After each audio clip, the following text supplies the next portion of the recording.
9h10 sur TV Finance et Boursorama, l'heure de regarder les market movers à suivre de près aujourd'hui. On regarde ça tout de suite avec Louis Azaïs, expert bourse pour TV Finance. Bonjour Louis. Bonjour Nicolas, bonjour à tous. Alors on regarde peut-être d'abord les plus fortes hausses. Plus forte hausse du SRD ce matin, c'est Danone, plus 2,12%. Oui, alors ce qu'il faut voir, le point positif en fait, c'est que les actions américaines qui avaient un petit peu de mal depuis quelques temps se sont bien repris en fait, ont poursuivi un petit peu ce rebond hier, et notamment sur le SP500 où on a eu un gap haussier. Donc ça c'est quelque chose d'assez positif qui va un petit peu aider les marchés européens. Alors ce matin par exemple, on va regarder effectivement les actions françaises, donc Danone, donc si on la regarde depuis 3 mois, plus ou moins on voit ici ce surplace en fait, entre 71 ici et 63 au plus bas, et ce matin effectivement comme vous dites il y a une bonne hausse, donc une fois de plus on fait, je vous avais dit qu'on avait fait un gap sur le SP500, mais là aussi on fait un petit gap. Alors qu'est-ce qu'on entend par gap? Hier Danone avait clôturé à 66,28 et ce matin on a ouvert à 67,40, 67,50, donc on est en train de tester une résistance importante ici d'un point de vue tactique, on est en train de tester cette petite résistance à 68,10 et c'est elle vraiment qu'il faudra dépasser si on peut espérer un rebond de plus grande amplitude, c'est-à-dire ici en direction des 71. Donc le gap, vous le voyez, il est là. Alors regardez maintenant, on va faire l'opposé du zoom, on va regarder en un peu plus grand ce qui se passe. Donc ce qui se passe, elle a fait une sorte de rectangle, une figure en rectangle qui était entre le mois d'octobre ici et le mois de février. On était sorti violemment par le bas de cette figure en rectangle, donc je vous la montre ici. Voilà, et donc maintenant on est en train de faire un petit rebond et donc on revient tester un petit peu la zone haute du rectangle. C'est pour ça qu'en fait 68,10 on a dit que c'était important, mais il faudrait aussi peut-être ajouter la zone des 68,50. Si les investisseurs peuvent vraiment espérer, si vous voulez, un rebond, quelque chose de sérieux sur Danone, il faudra dépasser dans un premier temps 68,10 et après d'une certaine façon confirmer en dépassant les 68,50. Là dans ce cas on pourrait se dire que le retour vers 70,40 et après vers la zone de résistance 72 se confirmera. Sinon en fait on pourrait juste avoir fait un petit rebond intermédiaire qui va s'arrêter maintenant vers 68,10 ou 68,50. Donc on arrive sur une zone en fait clé, charnière sur Danone. Alors il y a d'autres hausses ce matin, il y a Eramet dont on a parlé plusieurs fois, il y a Imerys également ou Ubisoft Entertainment. Est-ce qu'il y en a une qui a particulièrement retenu votre attention? Alors ça va être différent.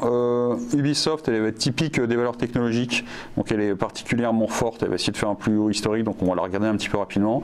Et Imerys, on aura quelque chose de différent parce que en fait c'est spécial Imerys. Donc Ubisoft c'est plus ou moins un des leaders mondiaux des jeux vidéo, alors que Imerys c'est spécial. Pourquoi? Parce que c'est pas vraiment c'est pas vraiment des matières premières, parce qu'ils font eux-mêmes leurs produits et c'est des produits à forte valeur ajoutée.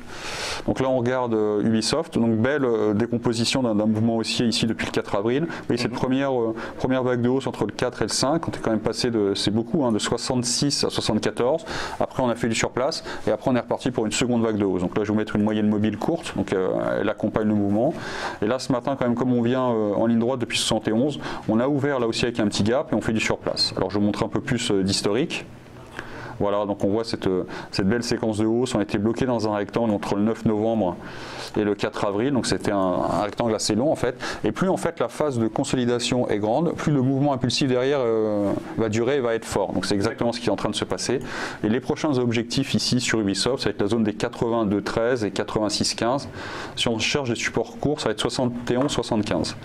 Maintenant, si on a le temps, on regarde Imerys. Donc alors Imerys, donc on le rappelle, qui fait des tuiles en terre cuite.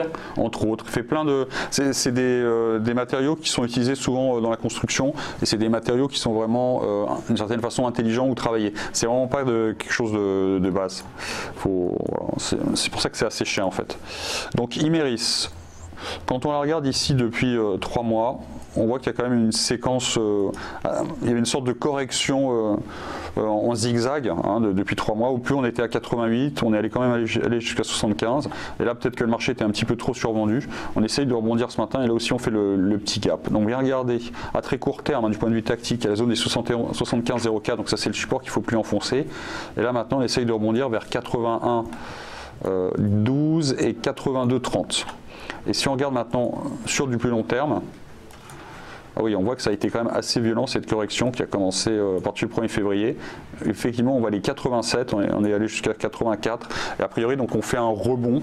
Pour l'instant, on ne peut pas encore parler de nouveau départ haussier. Parce que nouveau départ haussier, c'est si je vous mets du plus long terme. Si on regarde depuis longtemps, voilà, c'est une action qui est haussière. Mais on voit cette correction qui a commencé à intervenir ici depuis le 7 février. Donc là, maintenant, on est plus dans ce qu'on appelle un rebond. Et pour vraiment valider la fin de ce mouvement correctif qui avait débuté depuis le plus haut historique inscrit le 1er février, il faudra dépasser la zone des 90.